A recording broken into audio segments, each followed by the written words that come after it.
Bienvenue au Atelier Souza.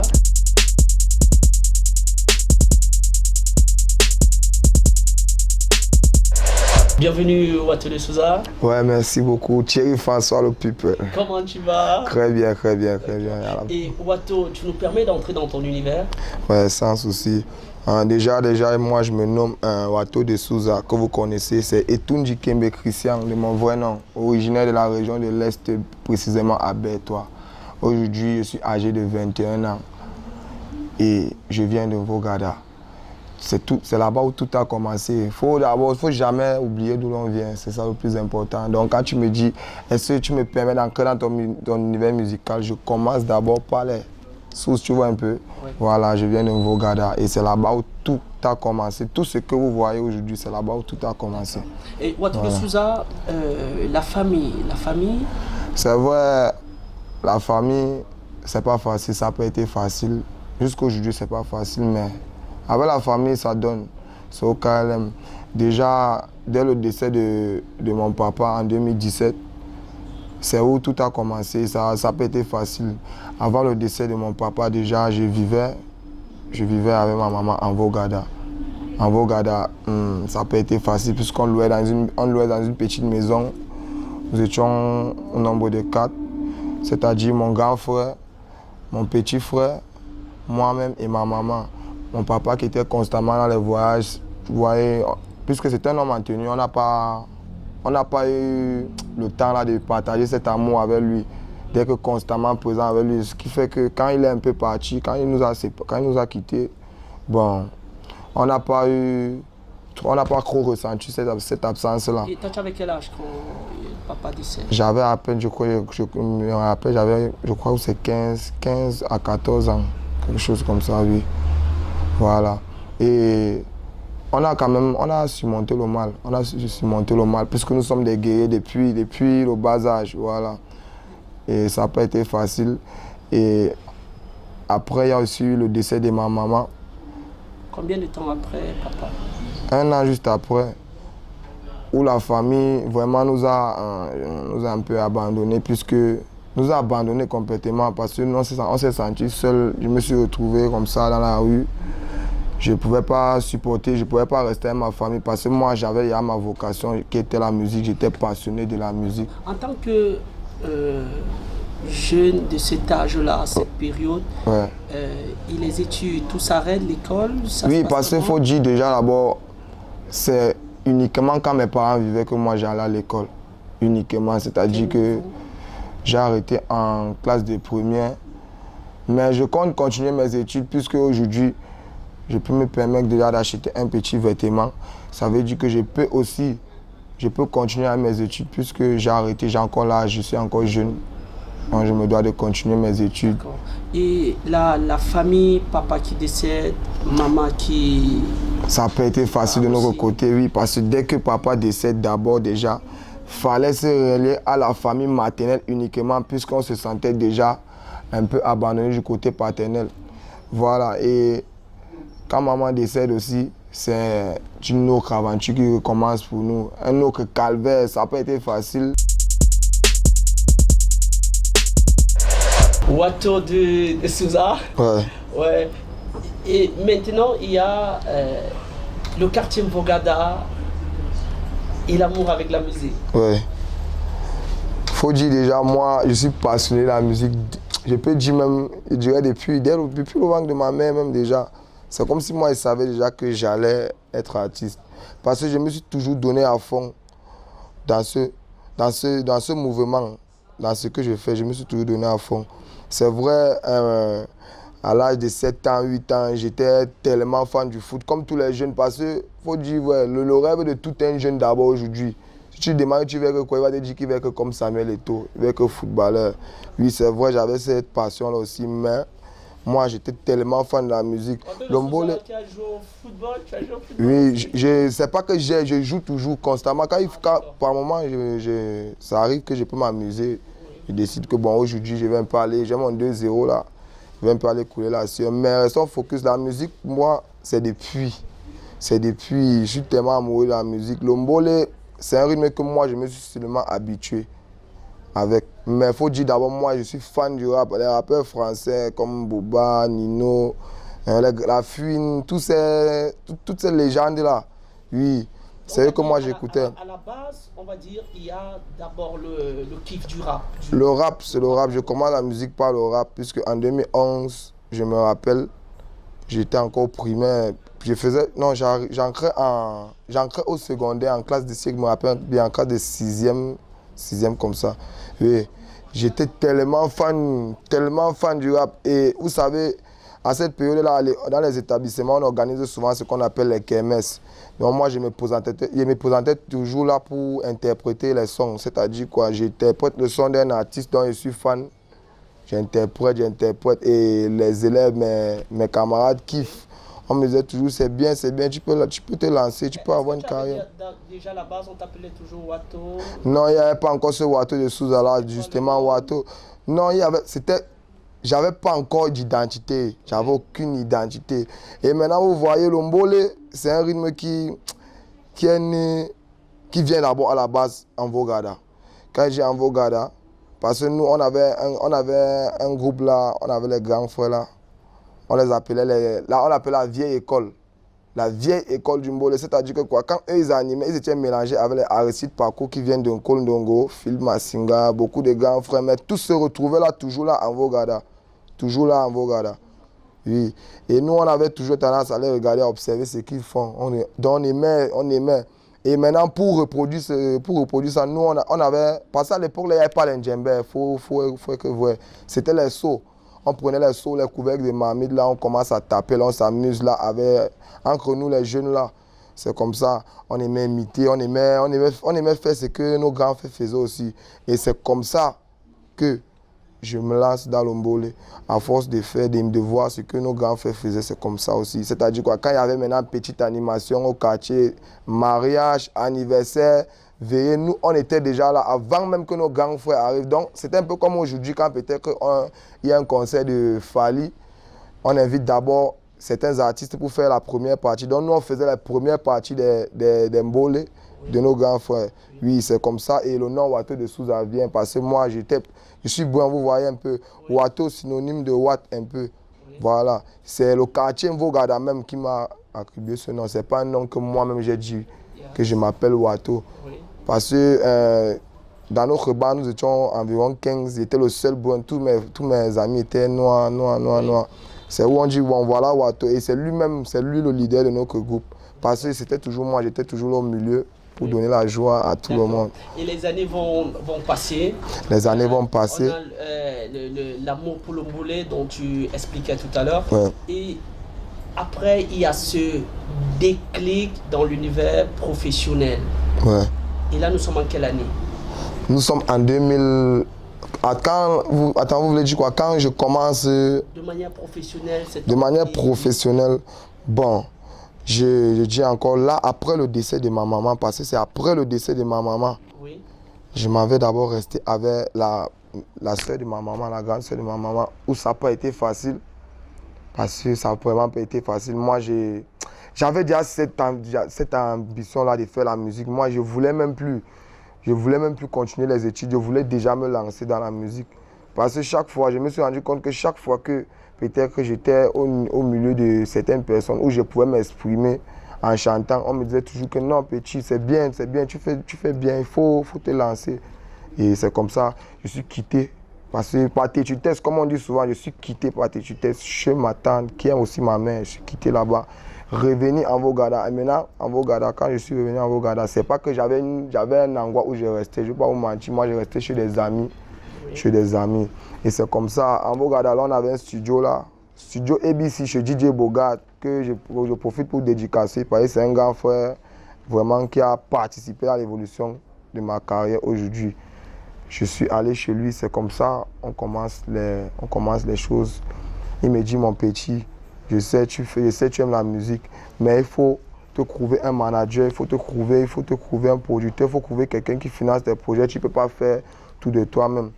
Moi, j'avais seulement cette rage-là que quand j'ouvre le micro, je vais chanter. C'est qu'elle sur le producteur, un jour va venir seul. Et c'est comme ça.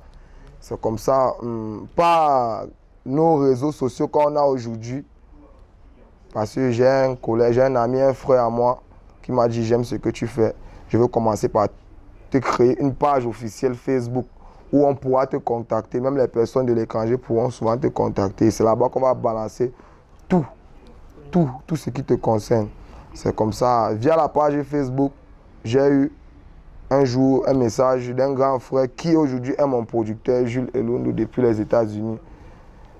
Par mes multiples vidéos que je faisais souvent. Parce qu'à la période là, je faisais beaucoup de freestyle. Beaucoup de freestyle ont publié sur la page. Beaucoup. C'est où le producteur s'est dénoncé. Et à cette période-là, je me rappelle, nous sommes en 2019, si je me rappelle bien, 2019. Quand le producteur arrive, il me dit j'aime ce que tu fais, voilà, je décide, je m'engage aujourd'hui à faire de toi mon artiste et tout. Moi, à cette période-là, étant encore très mineur, vous savez, pour s'engager avec un adulte, un mineur et un adulte, pour que les deux s'engagent à faire quelque chose, il faudrait qu'il y ait un accord parental. Et bon, moi alors, j'avais plus papa ni maman qui pouvaient décider. Et vu que cette période-là, j'étais un peu, on peut dire comment, j'étais un peu Irak, c'est-à-dire quoi, au champ avec ma famille. Tu vois un peu, je voulais même pas avoir de contact avec ma famille parce qu'ils me disaient que bon, ils m'ont abandonné. J'ai décidé de faire ma vie comme je veux et je vais arriver seul. Bon, le producteur me dit, il ne peut pas fonctionner comme ça. Il faudrait quand même qu'il y ait une personne de ma famille. Parce que si un jour, demain, quelque chose m'arrive, ça peut être, oh, il a pris l'enfant de cruer et tout. Je me suis appelé, bon, j'ai ma grande soeur là, à la période là, ma grande soeur, elle louait un petit studio là en Koningbi avec son gars. Oui, je suis arrivé, je lui ai dit, grande soeur, voilà ce que je veux faire, comme ça, j'ai rencontré quelqu'un qui peut m'aider. Si seulement tu peux te présenter là en tant que ma tutrice, puis mon tuteur. Elle a dit oui, il n'y a pas de souci. Et c'est comme ça, j'ai présenté ma grande soeur à mon manager. Parce qu'à la période là, j'avais un grand frère qui me manageait. Oui, j'ai présenté et c'est comme ça qu'on a signé un contrat qui allait de 3 ans. Et c'est où tout a commencé. J'ai enregistré mon premier titre solo. Mais il faut dire qu'avant ça, déjà d'abord, j'avais déjà fait une collaboration qui avait fait en sorte que le public camerounais me connaisse. Et on connaît qu'il y a un Wato de Souza qui existe. D'où le titre montait avec les rythmes et la Ligue des Premiers. Ça, c'est en 2020. Oui, en 2020. J'avais déjà signé avec le producteur, mais c'est l'un de mes premiers. C'est le premier projet qui a fait en sorte que bon, on commence à parler de moi aussi. Et là, le producteur vient, il dit bon, maintenant moi je te produis. En tant que ton producteur, je veux que tu me produises une chanson déjà d'abord qu'on va mettre sur le marché et faire une bonne promotion pour que le showbiz camerounais, l'univers de la musique camerounaise connaisse qu'il y a un artiste qui s'appelle Wato de Souza. Le titre de la chanson en 2020 s'appelait la sorcellerie, la sauce-héroïne. Oui, c'est d'où le décollage de manière professionnelle a commencé. Wato de Souza, ouais. On a maintenant ce titre qui va secouer carrément tout le Cameroun, qui va toucher l'international, La Fila. Raconte-nous vraiment cette histoire, cette inspiration et tout. Qu'est-ce qui se passe, le studio, raconte-nous un peu. Avant de raconter, si vous me permettez d'abord, parce que quand on parle de La Fila, on parle déjà du succès. Donc il peut couper d'abord un verre. Il faut couper aussi parce que c'est à la santé du succès maintenant. Voilà. Bon, le people, Thierry François, on est sur La Fila. La Fila qui aujourd'hui est devenue Les Filas. Hein? Tu vois un peu quand il dit Les Filas, parce que moi on dit La Fila. Celle qui s'appelle Vanessa aujourd'hui dit seulement que Wato a chanté pour moi. Oui. Donc toutes les Vanessa déjà se sentent dédicacées. Oui. C'est une fierté pour elle. Bon, maintenant, je vais rester focus dans le concept, dans le sujet. La Fila. Faut dire vrai. C'est une chanson aujourd'hui, jusqu'à aujourd'hui. Moi, je me suis dit jusqu'à peut-être, parce qu'on ne sait pas. On ne sait pas quand est-ce qu'on va peut-être, nous aussi on va dire RIP. Exactement. Oui. Mais jusqu'à la fin de mes jours, je vais toujours dire que c'est ça et ça reste ça. C'est ce titre-là qui a permis en sorte qu'aujourd'hui, le public camerounais connaisse qu'il y a un Wato de Souza dans le monde, dans la musique. C'est une chanson dont la période 2020, après 2020-2021, non 2020-2021, oui. Après mes collaborations avec les rythmes, mon titre solo, La Sauce et Lori, j'étais pas encore professionnel jusqu'à, c'est-à-dire que quoi, j'allais toujours dans les veillées, je faisais toujours ces animations-là parce que c'est la base. J'étais toujours là et c'est où l'inspiration vient. L'inspiration, la fille là. Parce que je commence à chanter ce son dans les veillées. Je commence avec ça dans les veillées. Mais je me suis rendu compte que chaque fois que j'animais avec cette chanson dans une veillée, dans un mariage, dans un anniversaire, le public était tellement en joie, ils aimaient tellement, ils appréciaient. Je me suis dit, bon, ça peut être un hit. Ça peut être même le son même de l'année. Pourquoi ne pas entrer en studio avec? J'ai fait part à mon équipe, j'ai fait part à mon staff technique. Ils ont dit, ah, ça, faut toujours essayer, on ne sait jamais, faut essayer. C'est comme ça que je me suis rendu en studio. Je me rappelle ce jour-là, on avait coupé la lumière au studio. Je suis arrivé au studio. Je veux toujours remercier mon ingénieur, mon beatmaker, Oslin Ikid, le padre de la maison Free Music, parce que toute l'inspiration, c'est chez lui. Nous, vous savez, les artistes, on chante seulement, mais sans l'arrangeur, sans le beatmaker, nous ne sommes rien. Bon, c'est lui, parce que sur le projet, il a participé à 50% aussi, sur le projet La Fille là. Quand j'arrive avec le concept La Fille là, dans le studio Free Music, je fais écouter au grand frère. Il me dit, waouh, c'est bon, mais je pense qu'il y a des retouches à faire. Il faut faire comme ça, il faut faire comme ça, il faut faire comme ça. Au moment où on veut commencer à travailler, une pluie d'abord, et puis on coupe la lumière. Il me dit, mon petit, tu sais, ça, ce sont les bénédictions, ce sont les choses de Dieu. C'est comme ça, quand quelque chose veut prendre, c'est comme ça que ça fait. On voulait rentrer, on dit non. On a attendu jusqu'à 1h du matin. 1h du matin, on a repris le travail. On a enregistré le projet. Il m'a dit, Rank, je ne te donne pas la chanson sur là maintenant, parce que ce que je vais faire, toi-même, tu vas me dire. Je dis que Gang, je veux rentrer, je vais écouter à la maison. Il me dit, non, rentre. Je vais finir de travailler, tu vas écouter une fois la version finale. Je me rappelle, j'étais rentré. J'avais voyagé, parce qu'après, là, 2 jours après, on nous avait appelé là. J'avais un groupe, à cette époque-là, j'avais un groupe d'animation au quartier, un groupe de 7 personnes. Où on animait constamment les veillées. On nous appelait même souvent petit déplacement dans certains villages, on partait animer. C'est comme ça que nous on gagnait nos petits sous. J'étais même sorti de la ville, je me rappelle. Quand il m'appelle pour me dire, est-ce que tu as écouté la chanson, la version finale? J'ai dit non. J'écoute la version finale. J'étais pas à Yaoundé, je me rappelle, j'étais seul dans un petit village. On avait 2 là, un collègue, un de nos frères qui avait perdu sa tante et nous sommes allés animer. Voilà, quand j'écoute la version, j'écoute. Je ne vais pas faire écouter ça à d'autres personnes. Je garde. Parce que j'étais tellement pressé de rentrer sur Yaoundé et vraiment encore repartir écouter ça en studio. C'est où je rentre que je dis waouh, c'est beau. Moi, ça me plaît. J'aime. Le producteur écoute aussi. Bon, lui, il avait déjà écouté, il a félicité depuis. Bon, tout le staff, on écoute ensemble, c'est bon. On s'est dit maintenant, voilà le projet. Maintenant, il faut se baser sur la com, comment faire sortir, comment vendre le projet et tout pour que ça prenne partout. Là, c'était plus à mon niveau, c'était au niveau du staff technique, le producteur, le manager et tout. C'est comme ça le titre La Fille là. C'est comme ça qu'on a commencé. On a commencé par la promotion, la com du son. Oui, sur toutes les plateformes, on a mis le son. Sur YouTube, partout. Ça a pris de l'envol. C'est comme ça que ça a pris. Et quand ça décolle ainsi, comment tu te sens, Wato de Souza? Faut dire, moi, je ne m'attendais pas. Je suis tellement surpris. Parce que c'est vrai, la chanson déjà était belle quand tu écoutes. Mais il y a toujours un mais. Tu te dis que est-ce que ça va? Est-ce que tu pries? Il y avait seulement les prières. Il y a beaucoup de prières pour que le projet prenne. Et quand le projet a pris, je vous jure, vrai, moi j'étais débordé. Qu'est-ce qui te fait ressentir à un moment que oui, à ce moment, ça a vraiment décollé?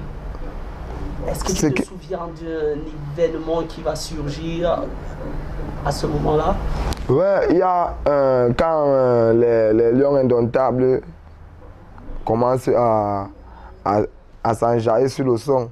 C'est où je me dis que non, cette musique n'est même plus nationale, elle est même déjà internationale. Puisque si le vert ou jaune, nos joueurs, notre équipe nationale s'enjaille déjà sur cette chanson, ça veut dire qu'elle est sortie déjà. Elle est sortie du pays. Et c'est où je me dis que je ne peux plus être ce même Wato de Souza là, qui était souvent là au quartier, Bravo déjà. qui ne faisait rien. Bravo. C'est où je me dis non, j'ai déjà une image, je suis déjà quelqu'un qu'on doit quand même respecter. D'accord. Et maintenant, à travers ce respect, Ouais. est-ce que Wato de Souza va garder les mêmes amis? Est-ce que Wato de Souza reste lui-même? Est-ce que Wato de Souza va changer de meuf? Est-ce que ça se passe comment? Ouais, c'est une très belle question. Ça fait sourire l'équipe, mais c'est un peu ça. Ouais, déjà, j'apprécie la question, j'aime, c'est même la question même. Parce que beaucoup disent souvent, quand celui-là a un peu le succès, là, il oublie d'où il vient, il se prend la tête, il fait comme ça. Bon, moi déjà, je suis resté le même depuis.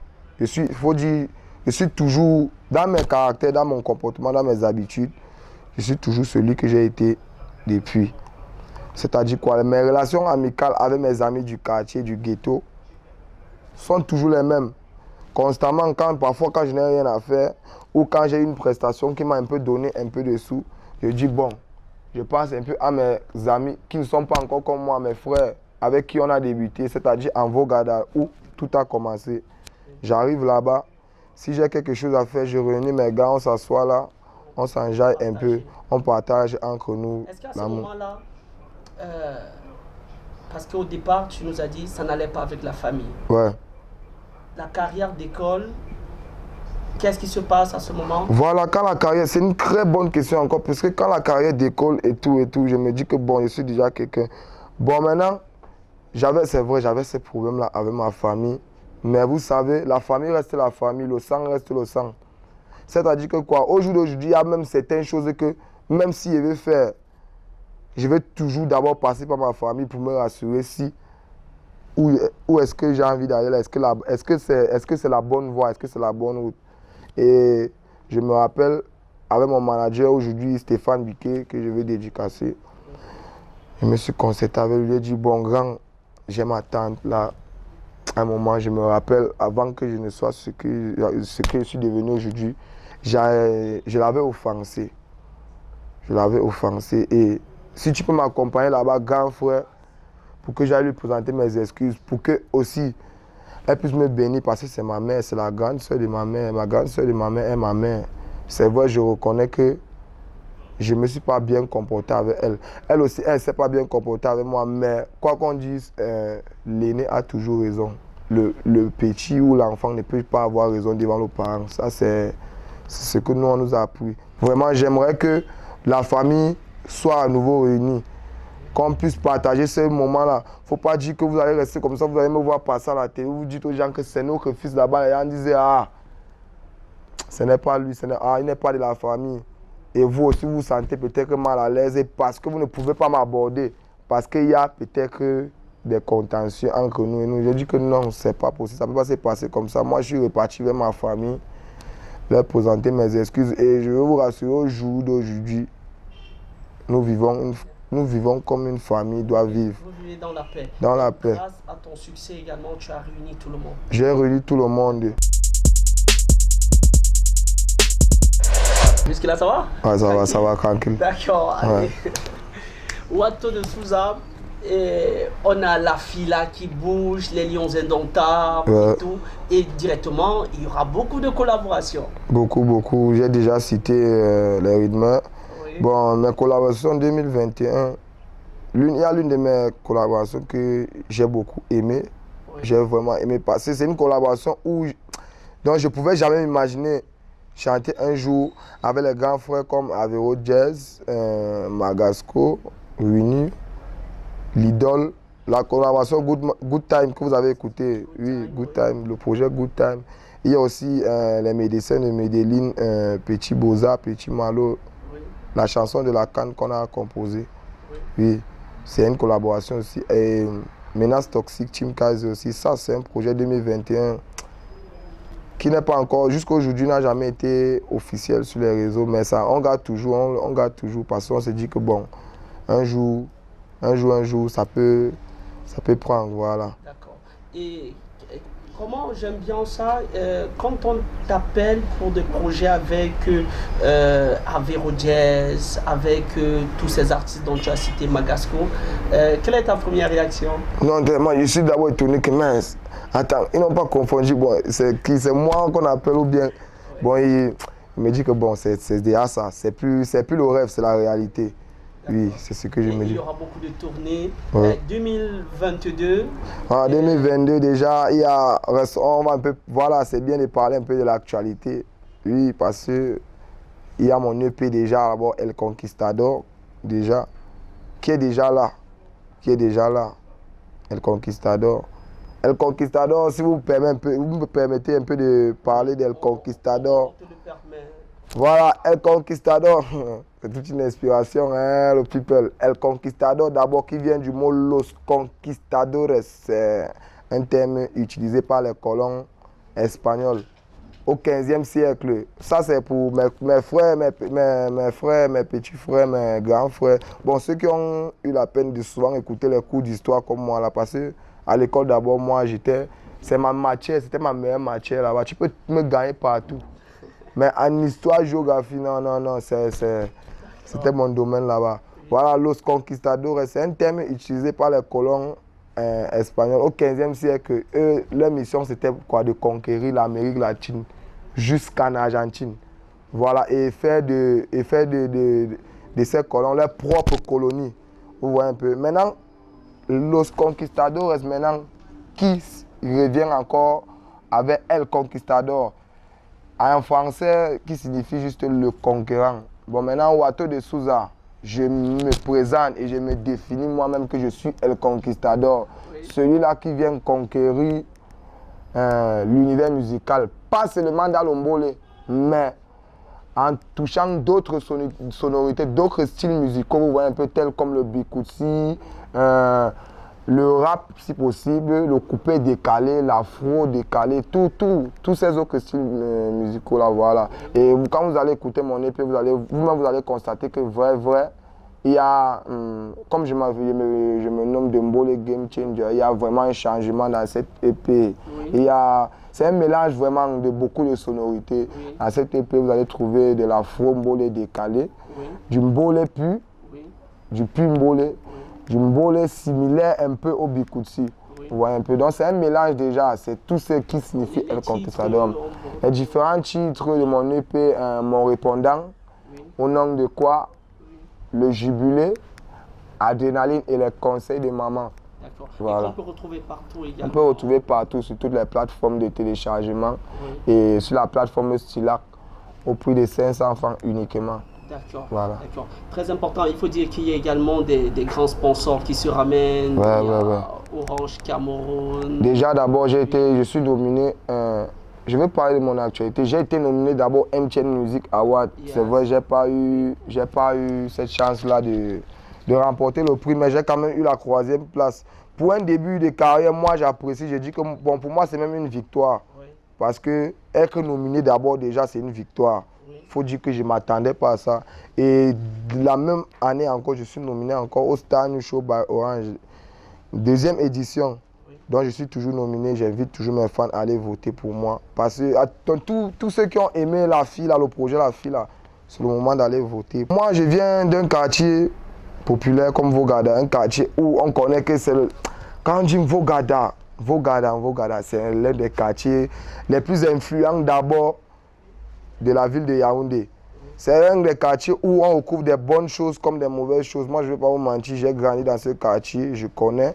Dans ce quartier, j'ai vu certains jeunes se détruire à cause de la drogue. C'est pourquoi je viens aujourd'hui, moi, en tant que Wato de Souza, sensibiliser cela et faire comprendre à mes jeunes frères que ceux qui sont même victimes de ce fléau, n'ayez pas peur de vous dénoncer. Au contraire, c'est le moment parce que nous et la communauté, le gouvernement camerounais, tous les promoteurs, les sponsors peuvent prendre en charge de ce fléau. Ils peuvent prendre en charge de ces jeunes.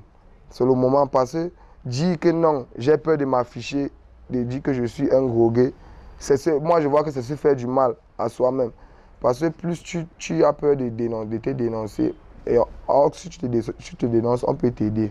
On peut facilement t'aider. Parce qu'en te dénonçant, quelqu'un comme moi, peut-être aussi, c'est vrai, j'ai pas assez de moyens aujourd'hui, mais mes conseils peuvent aider mes jeunes frères. Parce qu'aujourd'hui, je me rends compte que je suis un exemple pour mes jeunes, pour les jeunes.